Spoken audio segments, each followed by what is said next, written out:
All right, so this story that just broke moments ago at the time of filming this is so disgusting and a perfect example of the corruption that runs so deep in the Trump administration. This is an article from the New York Times, and the headline reads Trump pardoned tax cheat after mother attended a $1 million dinner. That headline should send shivers down the spine of every single American, but unfortunately, conduct like this has become so normalized in Trump's inner circle. So this is the man at the center of this story. His name is Paul Walczak, and he is the man receiving this full unconditional pardon by Donald Trump. But let's break down this story a little bit further. As Paul Walczak awaited sentencing earlier this year, his best hope for avoiding prison time rested with a newly inaugurated president. Mr. Walczak, a former nursing home executive who had pleaded guilty to tax crimes days after the 2024 election, submitted a pardon application to Donald Trump around Inauguration Day. The application focused not solely on his offenses, but also on the political activity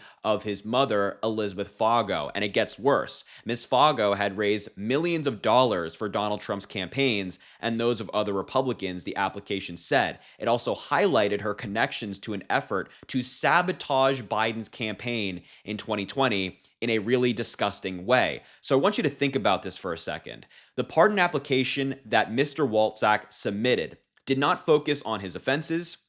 It didn't plead for leniency. It didn't say, hey, I've learned from my mistakes or anything like that, which normal pardon applications say. Instead, it said, hey, Donald, we helped you out. We raised millions of dollars for your campaign. We made Biden's campaign more difficult, things of that nature. You should give us leniency because we're so favorable to you, because we like you so much. Blatant corruption. They're not even trying to hide it.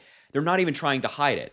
Mr. Walczak's pardon application argued that his criminal prosecution was motivated more by his mother's efforts for Mr. Trump than by his admitted use of money earmarked for employees' taxes to fund an extravagant lifestyle. So he used money from employees' taxes to live a lavish lifestyle, and he thinks that his prosecution was because of her support for Donald Trump, his mother's support for Donald Trump.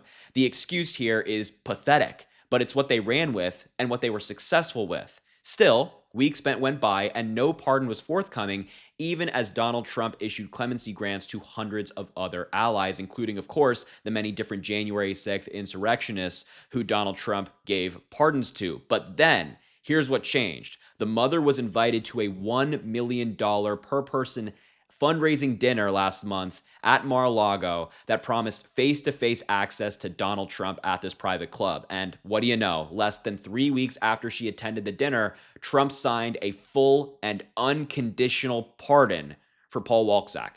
It came just in the nick of time for Mr. Walczak, sparing him from having to pay nearly $4.4 million in restitution and from reporting to prison for an 18-month sentence that had been handed down just 12 days earlier. A judge had justified the incarceration by declaring that, quote, there is not a get-out-of-jail-free card for the rich. The pardon, however, indicated otherwise. The case of Ms. Fargo and Mr. Walczak is the latest example of Donald Trump's willingness to use his clemency powers to reward allies who advance his political causes and to punish his enemies. And this is the mother. So the judge is saying, hey, there's no get-out-of-jail-free card, of which there shouldn't be for the wealthy.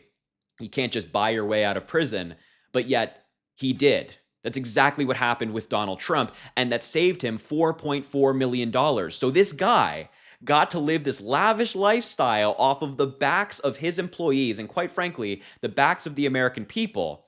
And yet he gets no consequences, no money needing to be paid, no jail sentence, nothing. And his mother and him get to continue to live the lavish lifestyle they've become accustomed to, and also a free man. Mr. Walczak's pardon application was described to the New York Times by a person who received it but was not authorized to share, and they didn't respond to questions. But here's just some deeper information on what Mr. Walczak was doing. Mr. Walczak joined his mother's nursing home business after dropping out of college, eventually becoming chief executive. After she sold the company in 2007, they invested $18 million in a new nursing home venture based in South Florida. By 2011, prosecutors said Walczak had stopped paying employee taxes. By 2016 and 2019, they said he withheld more than $10 million from the paychecks of nurses, doctors, and others who worked at his facilities, under the pretext of using it for Social Security. Instead, he used some of the money to buy a $2 million yacht and to pay for travel and purchases at high-end retailers, including Bergdorf Goodman and Cartier. Insane. Absolutely insane. It is so wrong. It's so immoral. It is so corrupt. And yet these people were able to buy their way out of prison. And Donald Trump actually did this quite quietly. If you go to his Truth Social page, there is no mention of this new pardon. You have his new post regarding him and his affinity for Putin and the beef that's going on there. You have him signing a proclamation for the Border Patrol, but nothing at all about this pardon. And we don't even see the pardon right now. As you saw in the article, they've kept it hidden. All we know is the details of it, but they are not sharing it with the American people because they know how corrupt it looks. And this is not the only corruption that Donald Trump has engaged in the past couple of days regarding pardons. Just yesterday, Donald Trump announced that he was pardoning Sheriff Scott Jenkins, a former sheriff from Virginia. Trump wrote on Truth Social, quote, "Sheriff Scott Jenkins, his wife Patricia, and their family have been dragged through hell by a corrupt and weaponized Biden DOJ. In fact, during his trial, when Sheriff Jenkins tried to offer exculpatory evidence to support himself, the Biden judge refused to allow it, shut him down, and then went on a tirade." And then Donald Trump continues his rant. Obviously, this is a lot of falsehoods, a lot of misinformation, but this is the guy that Donald Trump pardoned. This is the sheriff. Just take a look at this news report. Scott Jenkins? Well, he's the former sheriff of Culpeper County, Virginia. And back in December, a jury found Jenkins guilty of taking bribes in exchange for appointing several people as auxiliary deputy sheriffs. In March, a judge sentenced him to 10 years in federal prison. Now, President Trump claims Jenkins was the victim of what we're quoting here. He said, an overzealous Biden Department of Justice.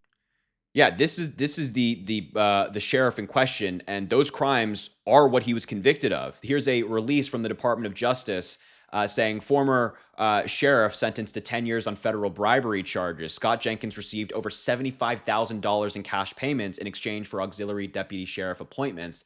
The former sheriff of that county was sentenced to 10 years in prison for accepting over $75,000 in bribes. And just look at this. In December 2024, a jury convicted Scott Howard Jenkins of Culpeper, Virginia, of 1 count of conspiracy, 4 counts of honest services fraud, and 7 counts of bribery concerning programs receiving federal funds. That is incredibly serious, incredibly concerning. And yet Donald Trump makes another man walk free simply because he's a supporter of him, just like this tax cheat who is now walking free because he supports Donald Trump and his mother supported Donald Trump. And perhaps the most brazen example of the corruption, perhaps the most honest example they've given us so far of their motivations behind this, is from Ed Martin, who Donald Trump tried to make the DC attorney. They didn't get him past the Senate. Now he's working in Trump's Department of Justice. After this sheriff was pardoned, he said, "No MAGA left behind."